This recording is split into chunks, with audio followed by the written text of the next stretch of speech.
கர்த்தருக்கு சோத்திரம். இன்றைய வேதவசனம் லேவியராகமம் 26ஆம் அதிகாரம் 5ஆம் வசனம்.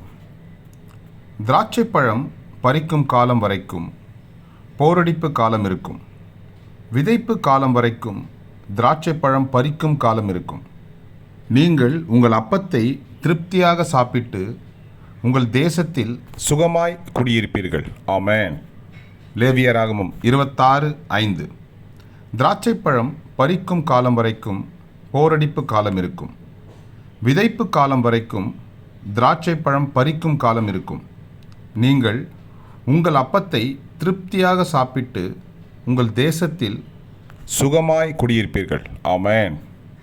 லேவியராகமம் 26:5. கர்த்தர் உங்களை ஆசீர்வதிப்பாராக, உங்களோடு கூட இருப்பாராக. ஆமென்.